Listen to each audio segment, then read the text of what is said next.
শুভ সকাল বন্ধুরা, কেমন আছো? সবাই ভালো আছো? আমিও ভালো আছি। এখন ঘড়িতে বাজে 6:30। ঘুম থেকে উঠে গেছি, উঠে আগে দরজা খুলে দিয়েছি, মা ডাকছিল। তারপরে দেখো আমি ভাতও বসিয়ে দিয়েছি, ঘরটা ঝাড় দিয়ে ভাতটা বসিয়ে দিয়েছি।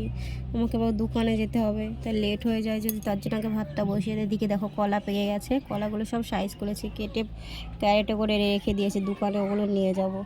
আর এদিকে দেখো আমি উঠোনটাও ঝাড় দিয়ে নিচ্ছি। সকালবেলা বাসি উঠোন তো দেখে যেতে নেই, এবার আমি দেখে এই সাইডটা পরিষ্কার করে নিচ্ছি, কারণ এই সাইডটা কলা রাখি তো, ওই জন্য এই সাইডটাকে পরিষ্কার করে নিচ্ছি। কলা রাখাও আছে সামনে দিকে, দেখো কলা রাখা আছে। তারপরে উঠোনটা পুরোটা পরিষ্কার করে নিয়েছি। পরিষ্কার করে দেখো আমি কলে বাসন নিয়ে চলে এসেছি, বাসনগুলো মাজবো। বাসন মাজা হয়ে গেছে, তার ভিতরে অনেক কাজ করে নিয়েছি। দেখো রান্নাটাও করে নিয়েছি। আর আজকে বুধবার ছিল তো, আমরা বুধবারে নিরামিষ খাই, তার জন্য দেখো কলা ভাজা করেছি, আর এদিকে টক ডাল করেছি। আর তারপরে তোমার দাদাভাই ডিম সয়াবিন দিয়ে আর পনির দিয়ে রান্না করে নিয়ে গেছিলো, কেন তোমার দাদাভাই কাজে যাবে, টিফিন নিয়ে যাবে, তার জন্য সয়াবিনের তরকারিটা করে নিয়ে গেছিলো। আর এদিকে দেখো তারপরে আমি ঘরটাও মুছে নিয়েছি, ঘরটা মুছে স্নানটাও করে নেবো। এবার যাবো স্নান করতে আমি। এদিকে স্নান করা জায়গাটা দেখে দিয়ে জামা কাপড় অনেকগুলো হয়ে গেছে, যে ছেলে মেয়ে পরে যাবে, তার জন্য এগুলো কেচে দিয়ে যাব, কেন বাড়ি কখন আসবো ঠিক নেই।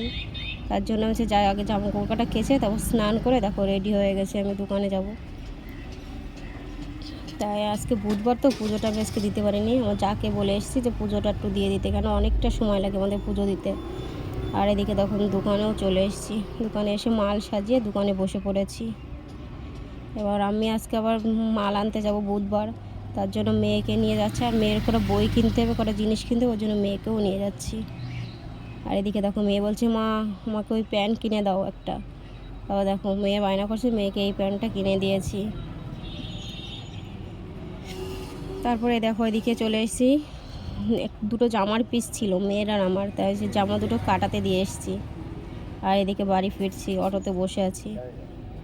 এদিকে মেয়ে বায়না করছে আইসক্রিম থেকে, তখন ওই অটো দাঁড় করিয়ে তারপর মেয়েকে আইসক্রিম কিনে দিয়েছি। আর এদিকে দেখো মেয়ের জন্য ওই প্যান্টটা নিয়েছি, জলের বোতল নিয়েছি, আর এই বইটা কিনেছি, আর ছেলের ওপাশে একটা প্যান্ট কিনেছি। আর তারপরে দেখো আর ভিডিওটা কন্টিনিউ করতে পারিনি।